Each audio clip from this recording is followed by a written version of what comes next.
వీధి కుక్కలు స్వైర విహారం చేస్తున్నాయి. కనిపించిన వారిని కనిపించినట్టుగా పరిగెత్తించి మరీ కరుస్తున్నాయి. ఈ బెడద ఇటీవల కాలంలో బాగా పెరిగిపోయింది.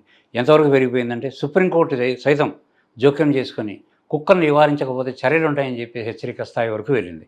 అయితే కొన్ని కారణాల వల్ల సుప్రీంకోర్టు ఆదేశాలు కూడా అమలు చేయలేని పరిస్థితి మనకు కనిపిస్తుంది. అసలు ఈ వీధి కుక్కల వల్ల వచ్చిన సమస్యలేంటి? దాన్ని నిర్మూలించడానికి ఎందుకు ప్రభుత్వాలు వెనకాడుతున్నాయి అనే అనేక సమస్యల మీద మనతో మాట్లాడడానికి urban development forum convener Srinivas గారు మనతో ఉన్నారు. ఆయన అడిగి కొన్ని విషయాలు మనం తెలుసుకుందాం. ఈ కుక్కల నిర్మూలన ఎలా చేయాలి, వాటిని ఎలా నివారించాలన్న విషయాల మీద ఆయన పూర్తిగా క్షుణ్ణంగా అధ్యయనం చేశారు. ఆయన నుంచి వివరాలు అడిగి కనుక్కుందాం. నమస్తే అండి శ్రీనివాస్ గారు.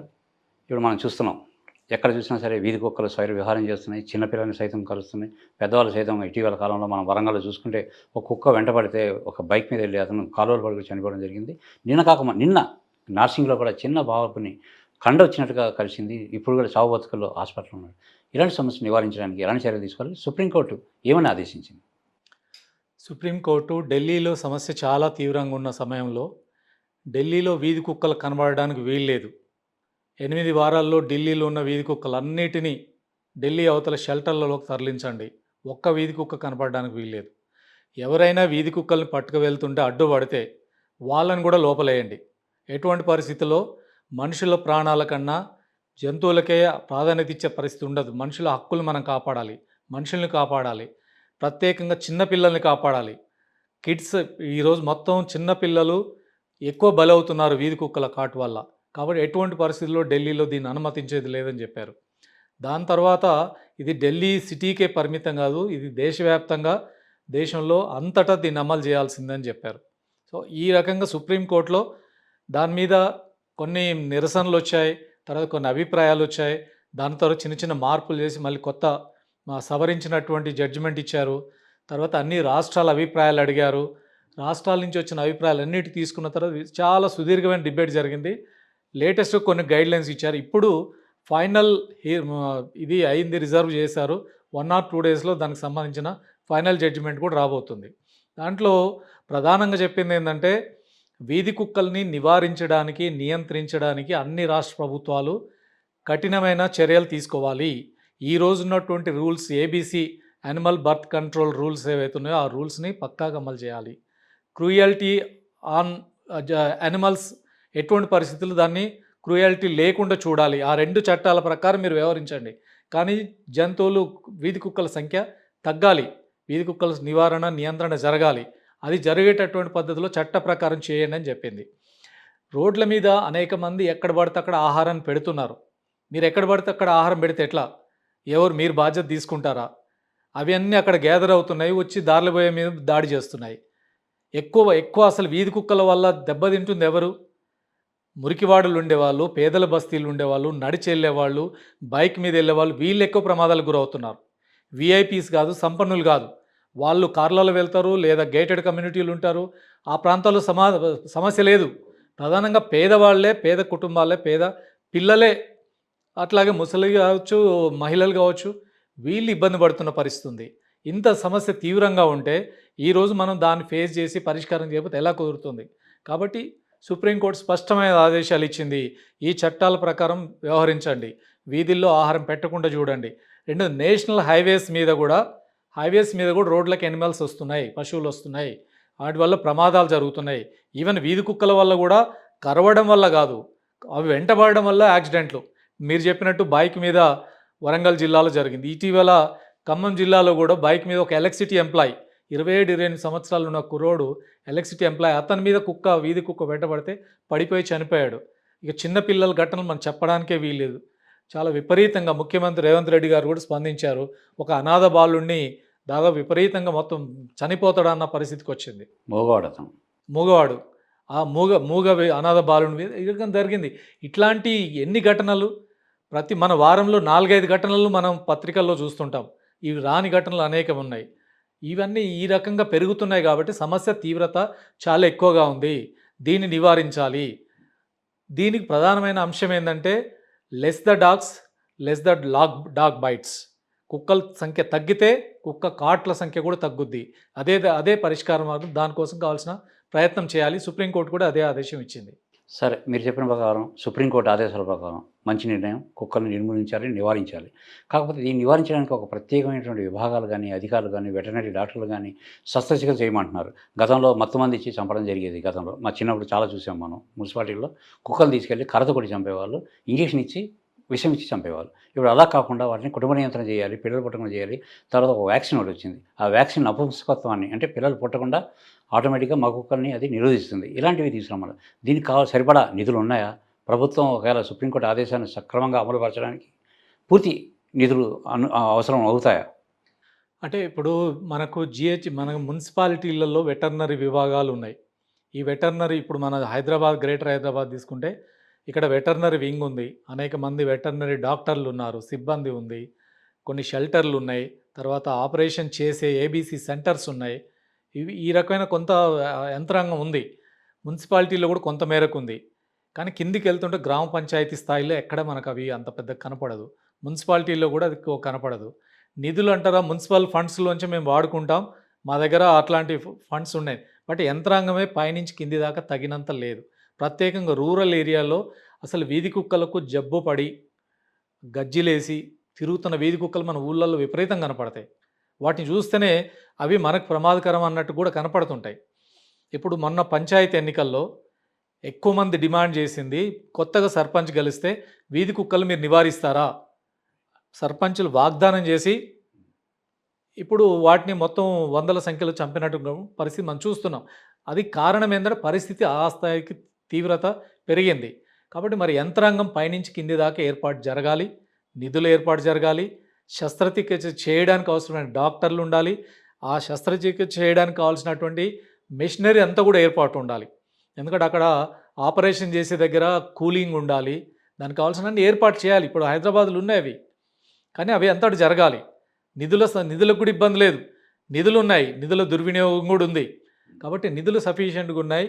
దీన్ని విస్తృతంగా కింది దాకా ప్రభుత్వాలు చిత్తశుద్ధితో ఈ వీధి కుక్కల్ని ప్రభుత్వాల వైపు నుంచి ఏముంది, ఎక్కడ స్పందన ఉంది?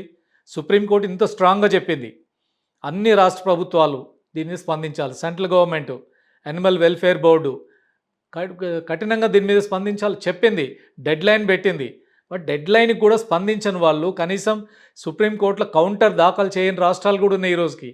ఇంకేం నివారిస్తారు? ఇన్ని చెప్పిన తర్వాత కూడా మీరు చేయకపోతే, సుప్రీంకోర్టు ఇచ్చిన దాంట్లో వాళ్ళకి 3 months టైం పెట్టింది. 3 months టైంలో అట్లీస్ట్ పాఠశాలలు, ఆసుపత్రులు, బస్ స్టాండ్లు, రైల్వే స్టేషన్లు, స్టేడియంస్, ఈ ప్రాంతాల్లో పిల్లలు, ఆసుపత్రి రోగులు, లేదంటే ఆడుకునే వాళ్ళు, బస్ స్టాండ్లలో ప్రయాణికులు, వీళ్ళకు ప్రమాదం లేకుండా అక్కడ మీరు ఏ చట్టం అక్కర్లేదు, వాటి పట్టుకెళ్ళి తీసుకుపోయి మీరు షెల్టర్లలో పెట్టండి అన్నారు. మామూలుగా ఏబీసీ చట్ట ప్రకారం ఏంటంటే వీధి కుక్కల్ని తీసుకెళ్ళి ఆపరేషన్ తీసి మళ్ళీ అక్కడే వదిలేయాలి.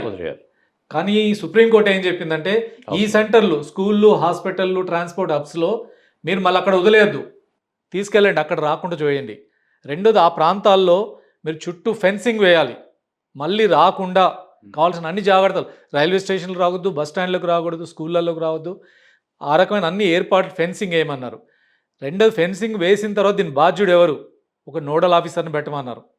ప్రతి స్కూల్కి, హాస్పిటల్కి ఒక నోడల్ ఆఫీసర్ దాన్ని మొత్తం ప్రొటెక్ట్ చేసేటట్టుగా ఈ చర్యలను ఈవెన్ నేషనల్ హైవేస్ మీద కూడా, నేషనల్ హైవేస్ మీద రాకుండా ఏం చేయాలో కూడా చర్యలు తీసుకోండి.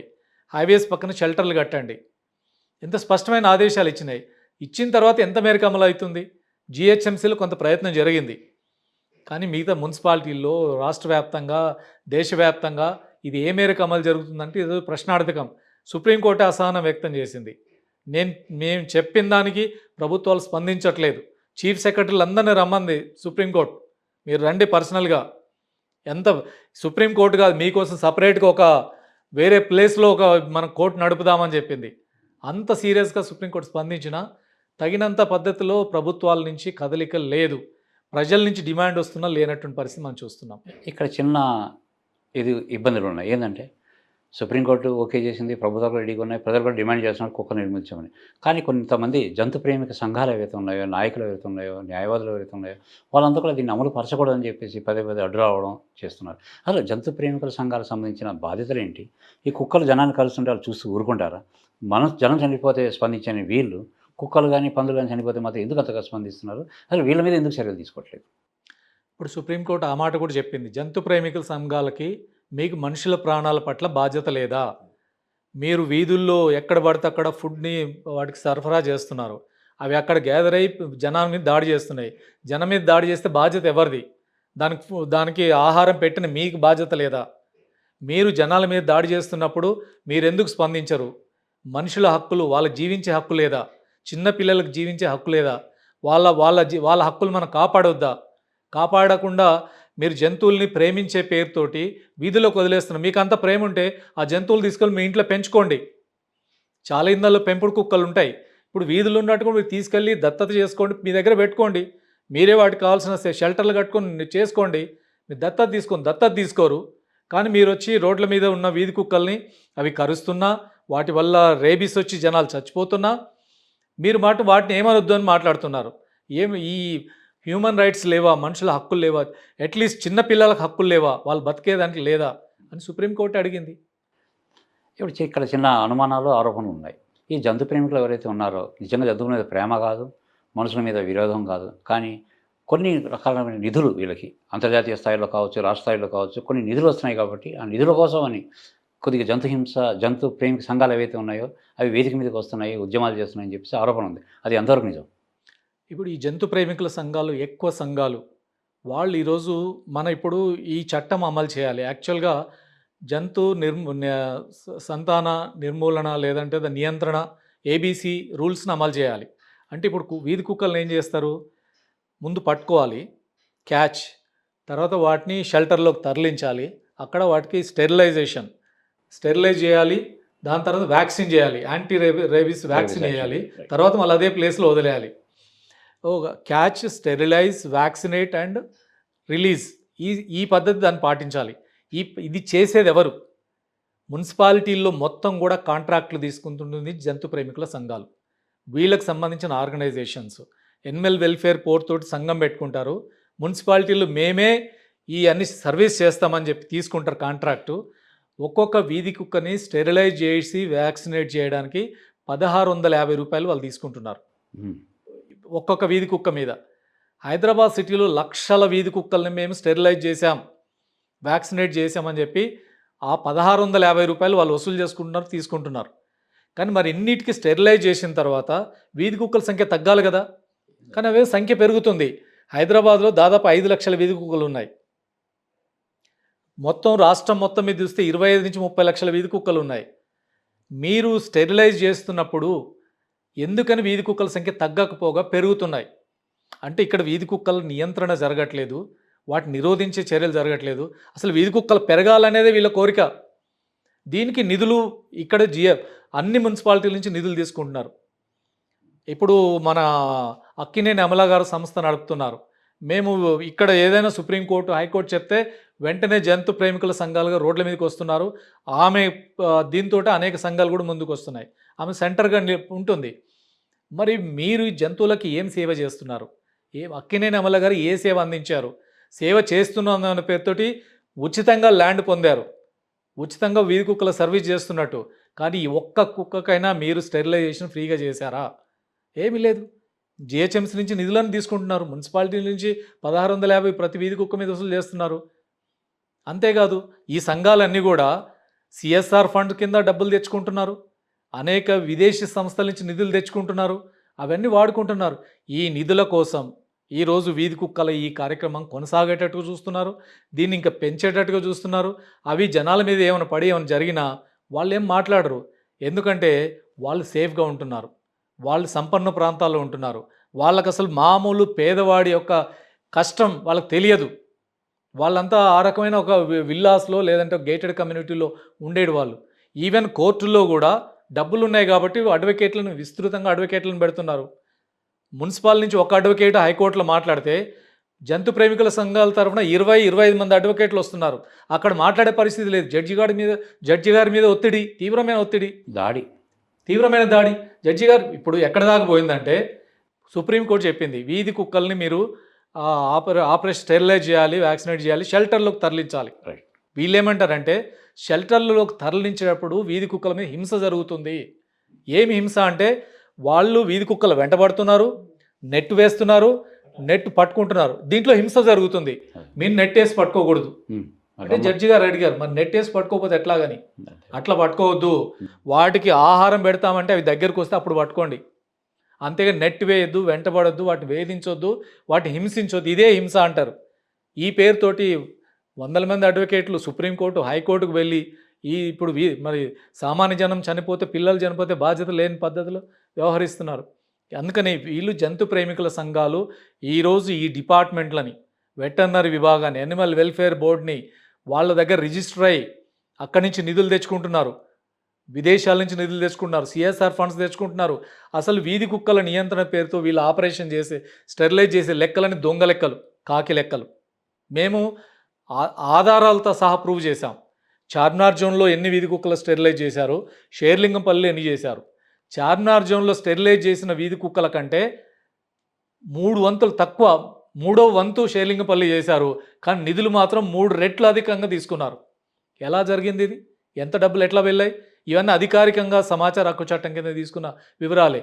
ఇవి అధికారులు, ఈ ఎనిమల్ వెల్ఫేర్ సంఘాలు ఇద్దరు కుమ్మక్కై తప్పుడు లెక్కలు రాసి డబ్బులు దిగమింగడం అనేది ఒక పెద్ద అవినీతిగా మారింది.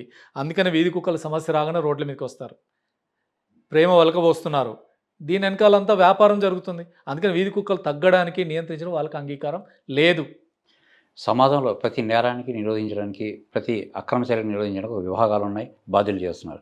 ఈ కుక్కలు కలిసినప్పుడు ఎవరు బాధ్యత వహించాలి? రాష్ట్ర ప్రభుత్వం బాధ్యత వహించాలా, లోకల్ బాడీస్ బాధ్యత వహించాలా, లేదంటే కేంద్ర ప్రభుత్వం బాధ్యత వహించాలా, ఇక్కడ ఆ ఏరియా ఉండే కాలనీ సంక్షేమ సంఘాలు ఉంటాయి, వాళ్ళు బాధ్యత వహించాలి. ఎవరి మీద ఈ బాధ్యత పెట్టాలని సుప్రీంకోర్టు ప్రధానంగా సూచిస్తుంది. సుప్రీంకోర్టు చెప్పింది ప్రభుత్వాలు అందరూ కూడా బాధ్యత వహించాలి. డైరెక్ట్గా ప్రత్యక్షంగా అమలు చేయాల్సింది స్థానిక సంస్థలు, మున్సిపాలిటీలు కావచ్చు, పంచాయతీలు. డే టు డే వీటి బాధ్యత అంటే ఆ యానిమల్ని నిరోధించడం, వాటికి సంబంధించిన వ్యవహారం చేయాల్సింది వాళ్ళు. కానీ వాళ్ళు సపోర్ట్ చేయాల్సింది ఎవరు? Central government animal welfare board, Indian animal welfare board ఉంది. వాళ్ళు తగినంత డైరెక్షన్స్ ఇవ్వాలి, దానికి తగిన నిధులు సప్లై జరగాలి. స్టేట్ గవర్నమెంట్ కూడా ఇంప్లిమెంటేషన్లో వాళ్ళ బాధ్యత ఉంటుంది. కానీ డే టు డే వర్క్ చేయాల్సింది మాత్రం పంచాయతీలు, మున్సిపాలిటీలు. వాళ్ళకి యంత్రాంగం ఏర్పాటు కూడా జరగాలి. ప్రభుత్వాల నుంచి ఆ రకమైన సపోర్ట్ రావాలి. రెండోది, ఇదంతా ఒక పెద్ద ఎత్తున జరగాలంటే ఖచ్చితంగా అడ్డుపడుతున్నటువంటి జంతు ప్రేమికుల సంఘాలను నిరోధించే చర్యలు, వాళ్ళకి నిధుల్ని ఇవ్వడం ప్రభుత్వాలు ఆపాలి, ప్రభుత్వ యంత్రాంగమే చేయాలి. ఇప్పుడు జిహెచ్ఎంసీలో వెటర్నరీ డాక్టర్లు ఉన్నారు, వాళ్ళు ఏం చేయట్లేదు, వాళ్ళు సూపర్విజన్ చేస్తున్నారు, వీళ్ళ కాంట్రాక్ట్ ఇచ్చేస్తున్నారు. కాంట్రాక్టర్లు అవుట్సోర్సింగ్ ఇస్తే వాళ్ళు పని చేసుకోమంటున్నారు. మరి మీరేం చేస్తారు? డిపార్ట్మెంట్ వెటర్నరీ విభాగాలు బలోపేతం కావాలి, వాళ్ళే స్వయంగా వీటిని చేసే పరిస్థితి రావాలి. చట్ట ప్రకారం ఈ రకమైన ఏదో స్టెరిలైజేషన్, వ్యాక్సినేషన్ చేయాలి. ఎందుకంటే రేబిస్ వ్యాధి సోకితే చనిపోవడం తప్ప మార్గం లేదు, ప్రాణం తప్ప. అది ఇప్పుడు వరల్డ్ హెల్త్ ఆర్గనైజేషన్ చెప్పింది, ప్రపంచంలో రేబిస్తో చనిపోతున్న వాళ్ళల్లో 3వ వంతు ఇండియాలోనే జరుగుతుంది. సుప్రీంకోర్టు చెప్పింది, మన పరువు, ప్రపంచంలో మన పరువు పోతుంది, వీధి కుక్కలతో జనం చనిపోతున్నారని. ఒక పెద్ద కబడ్డీ ప్లేయర్ చనిపోయాడు, ఒక క్రికెటర్ చనిపోయాడు, అనేక మంది చనిపోయారు రేబిస్ సోకి. ఈ రేబిస్ని నిరోధించలేమా? వీధి కుక్కల సంఖ్య తగ్గించలేమా? సరైన పద్ధతిలో ఏబీసీ రూల్స్ని అమలు చేసి చేయలేమా? అవసరమైతే ఏబీసీ రూల్స్లో మార్పులు చేసి, ప్రమాదకరంగా ఉంటాయి కొన్ని కుక్కలు, లేదా కొన్ని పిచ్చి పట్టిన కుక్కలు ఉంటాయి వీధి కుక్కలు, వాటిని ఏం చేయాలి? వాటికి ఇథనైజ్ చేసి మత్తు మందు ఇచ్చి చంపేదానికి మన చట్టంలో అవకాశం ఉంది. జిహెచ్ఎంసీ యాక్ట్ చెప్తుంది. ఇప్పుడు ఇతర యూరోపియన్ దేశాల్లో, యుఎస్కి వెళ్తే అక్కడ వీధి కుక్కలు ఉండవు. అది ఎవరికి సంబంధించిన కుక్క, దాని ఓనర్ ఉండాలి. ఓనర్ లేని కుక్కలు రోడ్ల మీద వదిలేసి వాటికి నేను ఫుడ్ పెడతాను, ఎవరి మీద దాడి చేస్తే నా బాధ్యత లేదంటే ఎలా కుదురుతుంది? మీరు దత్తత తీసుకోండి. ఆ రకంగా మన దగ్గర వాటిని నియంత్రించాలంటే వీధి కుక్కల సంఖ్య తగ్గిస్తేనే వీధి కుక్క కాట్లు తగ్గుతాయి. అంత మించిన మార్గం లేదు. చట్ట ప్రకారం దానికి ముందుకు వెళ్లాల్సినటువంటి అవసరం ఉంది. ఇప్పుడు ఎక్కడో అడవుల్లో తిరుగుతున్నటువంటి పులుల్ని, సింహాల్ని, ఏనుగుల్ని లెక్కించడానికి ప్రత్యేకమైన బృందాలు ఉన్నాయి. నిన్న కాక మనం చూడొచ్చు, మనం అమరాబాద్ ప్రాంతంలో అటవీ శాఖ అధికారులు పోయి ఎన్ని పులులు ఉన్నాయి, ఎన్ని చిరుతలు ఉన్నాయని చెప్పేసి లెక్కలు కట్టారు. మరి మన కళ్ళ ముందు తిరిగే కుక్కల్ని ఎందుకు జనం లెక్కల్లాగా వాటి లెక్కలు ఎందుకు తీయట్లేదు? ఈ సంవత్సరం 1,00,000 కుక్కలు ఉంటాయి, మళ్ళీ సంవత్సరానికి వచ్చేటప్పుడు 50,000 అవ్వాలి, మళ్ళీ సంవత్సరం వచ్చేటప్పుడు 25,000 అవ్వాలి. ఎందుకు ఇలా తగ్గట్లేదు? దీని మీద ఎందుకు చర్యలు చూపించట్లేదు ప్రభుత్వం కానీ, జిహెచ్ఎంసీ లాంటి స్థానిక సంస్థలు కానీ? ఇప్పుడు ఈ ప్రభుత్వాలన్నీ కూడా క్రమేణా వెల్ఫేర్ నుంచి తగ్గిపోతున్నాయి. వీలైనంతగా ప్రభుత్వాన్ని డౌన్ సైజ్ చేస్తున్నారు. చిన్న ప్రభుత్వం, చిన్న యంత్రాంగం, మిగతా పనంతా అవుట్సోర్స్ చేయాలి. అవుట్సోర్స్ ఎవరికి ఇస్తున్నారు? యానిమల్ వెల్ఫేర్ సంఘాలకు అప్పజెప్పేస్తున్నారు. ఇప్పుడు హైదరాబాద్‌లో వీధి కుక్కల లెక్క తీశారు. సెన్సస్ కాదది. సర్వే చేసి లెక్కలు తీశారు. సర్వే అంటే ర్యాండమ్ చేస్తారు. 1, 2 ఏరియాలు చేసి మిగతా ఏరియాలో ఇలాగే ఉంటుందని ఒక ర్యాండమ్ సర్వే. ఎవరు చేశారు ఇది? అక్కినేని అమలకు సంబంధించిన బ్లూ క్రాస్ చేసింది. ఈ లెక్కలు వేసే పని, దాని ఆపరేషన్ చేసే పని ఎవ్రీథింగ్ వాళ్ళదే. కాకిరెక్కలు. అసలు వెటర్నరీ విభాగాలన్నీ యానిమల్ వెల్ఫేర్ సంఘాల అండర్లో పనిచేస్తున్నాయి. వాళ్ళు చెప్పినట్టుగా చేస్తున్నాయి. వాళ్ళు సూపర్విజన్లో నడుస్తున్నాయి. నేను వీధి కుక్క కరుస్తుంది ఇక్కడ, చాలామంది మీద ప్రమాదకరంగా ఉందని నేను animal welfare chief veterinary officer phone చేసి చెప్తే అతను మనుషులు పంపించాడు పట్టుకపోవడానికి. ఆ పట్టుకపోవడానికి వాళ్ళ వెహికల్ వచ్చింది. ఇమ్మీడియట్గా యానిమల్ వెల్ఫేర్ సంఘాల నుంచి ఒకరు వచ్చి పట్టుకపోకూడదని అడ్డుపడ్డారు. వచ్చి కంప్లైంట్ మీకు చేస్తే వాళ్ళకి ఎట్లా తెలిసిందని అడిగారు. లీక్ అయింది. లీక్ కాదు, ఇద్దరు ఒకటే. అంటే నీ మీద యాక్షన్ తీసుకోవాలి. అధికారిగా మీకు కంప్లైంట్ చేసి వాళ్ళు వచ్చి అడ్డుకొని వీధి కుక్కలు పట్టుకపోద్దు అంటారు. సో ఈ రకంగా వాళ్ళు దీన్ని యానిమల్ వెల్ఫేర్ సంఘాలే దీన్ని ఆధిపత్యం చెలాయిస్తున్న పరిస్థితి. వెల్ఫేర్ బోర్డులు ఈవెన్ సెంట్రల్ గవర్నమెంట్లో ఉన్న యానిమల్ వెల్ఫేర్ బోర్డులో కూడా వీళ్ళదే డామినేషన్. అక్కడ రిజిస్ట్రేషన్ చేసుకుంటున్నారు, వాళ్ళే దీన్ని మొత్తం నడుపుతున్న పరిస్థితి ఉంది. అందుకని ఈ రకమైన పద్ధతిలో వాళ్ళకు వదిలేస్తే కుదరదు. ప్రభుత్వాలు బాధ్యత తీసుకోవాలి. ప్రభుత్వ యంత్రాంగం ఏర్పడాలి. దానికి కావాల్సిన మెషినరీ ఏర్పాటు చేయాలి. నిధులు కూడా సఫిషియెంట్ ఖర్చు పెట్టేదానికి ఇవ్వాలి. ఇప్పుడు పంచాయతీ ఎన్నికలు ఇంత పెద్ద ఎత్తున డిమాండ్ వచ్చింది. అన్ని గ్రామాలలో వీధి కుక్కలే మాకు తీవ్రమైన సమస్య అని చెప్తున్నారు. మరి అంత సమస్య ప్రజల నుంచి వస్తే ఎందుకు స్టేట్ గవర్నమెంట్ దాని మీద డిబేట్ చేయట్లేదు? సుప్రీంకోర్టే, హైకోర్టు ఎందుకు చెప్పాలి? మనం ఎందుకు డిబేట్ చేయకూడదు? ఇప్పుడు వీధి కుక్కల వల్ల ఇంత సమస్య తీవ్రంగా ఉంటే ప్రభుత్వం కూడా ఒక ఎజెండాగా పెట్టాలి. పంచాయతీలకు డైరెక్షన్ ఇవ్వాలి. ప్రతి పంచాయతీలు ఇది అమలు జరగాలి. ఎన్నున్నాయి, ఏ గ్రామంలో ఎన్ని వీధి కుక్కలు ఉన్నాయి, ఎంత ప్రమాదకరంగా ఉంది, దాని పెరుగుదల ఎట్లా ఉంది, జనాభా లెక్కలు తీస్తున్నాం. వీధి కుక్కలు అన్ని రకాల లెక్కలు తీయాలి. ఆ రకం చేసి వాటి కంట్రోల్ చేసే చర్యలు సక్రమంగా చేస్తే ప్రజల యొక్క ప్రాణాల రక్షణ, మనుషుల హక్కులు, ప్రతి చిన్నారుల యొక్క హక్కుల్ని మనం కాపాడడానికి అవకాశం ఉంది. ప్రభుత్వాలు ఇప్పటికి కదలాలి వాటి మీద. ఒక 10 ఏళ్ళు 20 ఏళ్ళ కింద చూసుకుంటే అంటే 2 దశాబ్దాల కింద ఉన్నటువంటి కుక్కలకి ప్రస్తుతం కుక్కల సంఖ్యలో చాలా విపరీతమైన పెరుగుదల కనిపిస్తుంది. ఈ పెరుగుదల కనిపించిన ప్రధాన కారణాలు ఏమేమి ఉంటాయి? వాటిని మనం వీధి కుక్కలు వాటికి సంబంధించింది సంవత్సరానికి 3 సార్లు 4 సార్లు అవి ఆ రకంగా ఆడ కుక్కలు కనేటువంటి పరిస్థితి ఉంటుంది. అవి సంఖ్య పెరుగుతున్నాయి. అవి పెరుగుతాయి. మనం మన సమాజానికి ఏ మేరకు దాన్ని కంట్రోల్ చేయాలనేది మన నిర్ణయాలు తీసుకొని అమలు చేయాలి. లేకపోతే ఏమవుతుందంటే వాటిని నియంత్రించే చర్యలు ఎక్కడైనా ఏ గవర్నమెంట్ అయినా చేయాల్సిందే. మరి పెరుగుతుంటాయి, మనుషులు కూడా పెరుగుతుంటారు. మనం ముగ్గురొద్దు, ఇద్దరు, ఒక్కరు అని ప్రచారం చేశాం కదా. అట్లా జంతువుల విషయాలలో కూడా ప్రభుత్వం తీసుకోవాలి. మన సమాజమే ఆ రకంగా స్పందించాలి. వాటి సంఖ్య తగ్గించాలి. ఏ దేశంలో అయినా ఆ రకమైన జరుగుతున్నాయి. ఇప్పుడు ఆస్ట్రేలియాలో కంగారు జంతువులు ఎక్కువైపోయి పంటలను నాశనం చేస్తే కంగారుల్ని వేలకు వేలు చంపేసినటువంటి చరిత్ర ఆస్ట్రేలియాలో ఉంది. అనేక దేశాల్లో ఆ రకం చేస్తున్నారు కూడా. మనం కూడా ఆ రకంగా మనుషులకే ప్రమాదకరంగా బ్రతుకుకే సమస్యగా మారినప్పుడు వాటిని నిరోధించే చర్యలు చేయాలి. పెరుగుతుంటాయి. వాటిని మనం నిరోధించేదానికోసం, నియంత్రించేదానికోసం ఉన్న చట్ట ప్రకారంగా వ్యవహరించాలి. అవసరమే చట్టంలో ఇబ్బందికరంగా ఉంటే చట్టంలో అవసరం మార్పులు కూడా చేయాలి. ఈవెన్ మన జిహెచ్ఎంసీ కమిషనర్ హైకోర్టుకి చెప్పాడు, వీధి కుక్కలకి ఇథనైజ్ చేసి వాటిని చంపేదాని ప్రశాంత మరణానికి మా చట్టంలో అనుమతి ఉంది, మేము చేస్తాం, అనుమతి ఇవ్వండి అని అడిగారు.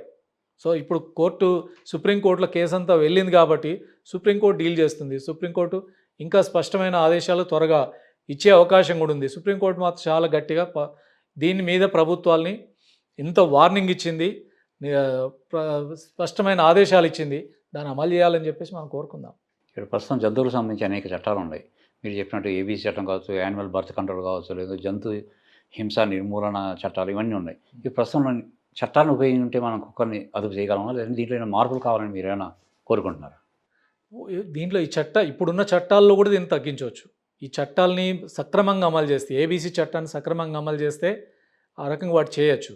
ఏబీసీ చట్టంలో అవసరమైన మార్పులు కూడా చేయాలి. ఎక్కడైనా వీధి కుక్కలు ప్రమాదకరంగా లేదా జబ్బుబడి ఉంటే అట్లాంటి వాటిని మనం తగ్గించడానికి అవసరమైన ఇప్పుడు ఇదే ఈథనైజ్ చేసి చంపేదానికి జిహెచ్ఎంసీ యాక్టే కాదు, ఏబీసీ చట్టంలో కూడా ఆ రకం మార్పు చేయాలి. చేస్తే ఇంకొంత నిర్మూలన ఎక్కువ చేసేదానికి అవకాశం ఉంది. కానీ ఈ రోజున్న పరిస్థితులు ఇప్పుడున్న చట్టాలని సక్రమంగా అమలు చేస్తే అనేక చర్యలు తీసుకోవడానికి అవకాశం, తగ్గించే అవకాశం ఉంది. అదే సందర్భంలో ప్రభుత్వాల దగ్గర ఇప్పుడు సుప్రీంకోర్టు ఇచ్చే డైరెక్షన్లు ఇప్పుడు జంతు ప్రేమికుల సంఘాలు మేనకా గాంధీ కానీ రేణు దేశాయ్ కానీ వీళ్ళందరూ చెప్పేది ఏంటంటే మీరు షెల్టర్లు కట్టండి, షెల్టర్లు కట్టిన తర్వాతనే వీటిని పట్టుకపోండి అంటారు. షెల్టర్లు కట్టాలి ఇన్ని వీధి కుక్కలకు అనేసరికి ప్రభుత్వం దగ్గర అంత పెద్ద షెల్టర్లు ఒకేసారి కట్టగలమా? షెల్టర్లు కట్టే వరకు మీరు పట్టుకోవద్దంటారు. మరి ఈ లోపల ప్రమాదాలు జనాలకి ఇబ్బందులు వస్తే ఏం చేయాలి? కాబట్టి షెల్టర్లు కట్టేదానికి ప్రభుత్వాల అవకాశాలను బట్టి వాళ్ళు షెల్టర్ల నిర్మాణం జరగాల్సిందే, వాటి షిఫ్ట్ చేయాల్సిందే. వాటిని అక్కడ మనం చిన్నప్పుడు జంతువుల్ని బందుల దొడ్లలో తోలుతుండాం, కుక్కల్ని కూడా వాటి రకం వీధి కుక్కల్ని షెల్టర్లోకి తరలించాల్సిన అవసరం ఉంది. అందుకని వీటిని స్టెరిలైజేషన్ సక్రమంగా జరిగితే సంఖ్య తగ్గుతుంది. ఏబీసీ రూల్స్ని సక్రమంగా అమలు చేస్తే అది చేస్తుందో ఒక్కొక్క వీధి కుక్క 7 నుంచి 10 సంవత్సరాలు బతుకుతుంది. ఈ లోపల ఎన్ని కుక్కల్ని కొత్తగా వస్తాయో మనం ఊహించవచ్చు. సో ఆ రకంగా జరగాలన్నప్పుడు వాటికి కావాల్సినటువంటి అన్నీ ఈ చట్ట ప్రకారమే చేయడానికి అవకాశం ఉందని సుప్రీంకోర్టు చెప్పింది. కానీ ప్రభుత్వాలు చిత్తశుద్ధితో వ్యవహరించాలి. లోకల్ గవర్నమెంట్స్, లోకల్ బాడీలు అమలు చేయడానికి కావాల్సినటువంటి దానికి కావాల్సిన సపోర్ట్ అంతా గవర్నమెంట్స్ ఇవ్వాలి. ఇస్తే ఖచ్చితంగా అమలు చేయొచ్చు, వీటి ద్వారా నియంత్రించవచ్చు. కానీ ప్రభుత్వాలను మనం నమ్మగలమా? సుప్రీంకోర్టు గట్టిగా ఆదేశించింది, రేపు మళ్ళీ సూపర్వైజ్ చేస్తానన్నది. కాబట్టి మనం ఆశతోటి ప్రజల నుంచి కూడా ఆ రకమైన ఈరోజు వీటిని నియంత్రించే చర్యల మీద ప్రభుత్వమే ఒత్తిడి రావాలి. నిజంగా పంచాయతీ ఎన్నికల ఒత్తిడి వచ్చింది, ప్రజల నుంచి వచ్చింది. ఈ మున్సిపల్ ఎన్నికలు కూడా ఆ రకమైన ఒత్తిడి వస్తుంది. కాబట్టి వీటి మీద ప్రభుత్వాలు స్పందించి చర్యలు తీసుకోవాల్సిన పరిస్థితి రావాలి. కొన్ని రాష్ట్రాలలో వీధి కుక్కల సంఖ్యను బాగా తగ్గించిన గోవా స్టేట్లో సక్సెస్ఫుల్గా చేశారని మనకున్నటువంటి రిపోర్టు. ఆ రకంగా వివిధ గవర్నమెంట్లు ఆ రకంగా చేసేదానికి అవకాశం ఉంది. అది చేయడం ద్వారా సక్సెస్ సాధించవచ్చు అనేది కనిపిస్తుంది. ఇటీవల కాలంలో చూస్తే కుక్కల బెడద బాగా ఎక్కువగా ఉంది. కాటు వేస్తున్న ఘటనలు చాలా ఎక్కువగా ఉన్నాయి. లెక్కలు కూడా దీనికి సంబంధించి ఇప్పటికే ఆన్ రికార్డులు ఉన్నాయి. ప్రభుత్వ లెక్కల ప్రకారం సుమారుగా ఎన్ని కుక్కలు ఉన్నాయి, ఈ కుక్కకాటు గురై హాస్పిటల్ చేరుతున్న వాళ్ళు ఎంతమంది ఉన్నారు, దానికి సంబంధించిన వివరాలు ఏమైనా ఉన్నాయా మీ దగ్గర? అంటే ఇప్పుడు వస్తున్న లెక్కలు ఏంటంటే లేటెస్ట్గా తెలంగాణ స్టేట్ వరకు చూస్తే గత 5 ఏళ్లలో 14,88,000 వీధి కుక్క కాటు ఘటనలు సంభవించాయని చెప్పి సమాచార హక్కు చట్టం కింద హెల్త్ డిపార్ట్మెంట్ వాళ్ళు బయటకు చెప్పినట్టు విషయం. అంటే 5 ఏళ్లలో 14,88,000 అంటే దాదాపుగా ఏటా 3 లక్షల వీధి కుక్క కాటు ఘటనలు జరుగుతున్నాయి. ఇది దేశవ్యాప్తంగా చూస్తే ఏంటంటే 2024లో 37 లక్షల ఘటనలు జరిగినాయి. అంత ముందుకు చూస్తే 2024 కంటే 23, 22తో 3 ఏళ్ల కాలంలో ఆ వీధి కుక్క కరిచినటువంటి ఘటనలు 70% పెరిగినాయి దేశవ్యాప్తంగా. అంటే 70% పెరిగినాయి. మరి వీధి కుక్కల సంఖ్య తగ్గుతుంటే ఇవి కరిచే ఘటనలు ఎట్లా పెరుగుతాయి? మన రాష్ట్రంలో చూస్తే ఇవి సంవత్సరంలో 5 ఏళ్లలో ఇంత భారీ ఎత్తున జరిగినాయి అంటే ఎంత ప్రమాదకర స్థాయిలో ఇవి ఉన్నాయో మనం చూస్తున్నాం. ఇవి సంఖ్య వీటి మీద సర్వే చేయడం ద్వారా కొన్ని లెక్కలు చూస్తే దేశవ్యాప్తంగా దాదాపు 6 కోట్ల వీధి కుక్కలైనని ఒక అంచనా. మన రాష్ట్రంలో చూస్తే 25 నుంచి 30 లక్షల వరకు ఉంటాయని అంచనా ఉంది. హైదరాబాద్లో సర్వేలో లెక్కలు తేల్చారు. ఇప్పుడు విస్తృతమైనటువంటి గ్రేటర్ హైదరాబాద్ 300 డివిజన్లకు సంబంధించిన గ్రేటర్ హైదరాబాద్లో దాదాపుగా 4,85,000 వీధి కుక్కలు ఉన్నట్టుగా లెక్కలు తేల్చినటువంటి పరిస్థితి. ఒక హైదరాబాద్ 4 లక్షలు, 4,85,000, దాదాపు 5 లక్షల దగ్గరగా. మిగతా మున్సిపాలిటీలలో దాదాపుగా 2 లక్షల పైగా ఉన్నాయి. ఈ రకంగా చూసినప్పుడు వీటి సంఖ్య పెరుగుతుంది తప్ప తగ్గట్లేదు. నియంత్రణ కోసం ఆపరేషన్లు జరుగుతున్న లెక్కలు కూడా పెరుగుతున్నాయి, నిధులు ఖర్చు అవుతున్నాయి, కానీ వాటి సంఖ్య తగ్గట్లేదు. ఇక్కడే మతలబు ఉంది. వీటిని నియంత్రించే చర్యలు సక్రమంగా జరగట్లేదని స్పష్టంగా కనపడుతుంది. వీధి కుక్కల బెడద తగ్గించడానికి ప్రస్తుతం ఉన్న చట్టాలు సరిపోతాయని, కాకపోతే చిత్తశుద్ధి లోపం, తర్వాత జంతు ప్రేమికుల సంఘాలు ఏవైతే ఉన్నాయో వాటి ఓవర్ యాక్షన్, ఈ కారణాల వల్ల మాత్రమే కుక్కల బెడద ఎక్కువ పెరుగుతుందని urban development forum convener Srinivas గారు చెప్తున్నారు. ఇవి అమలు పరిస్తే అటు ప్రజలు కూడా సంతోషంగా ఉంటారు, కుక్కల బెడద నుంచి బయటపడే అవకాశం ఉంటుంది.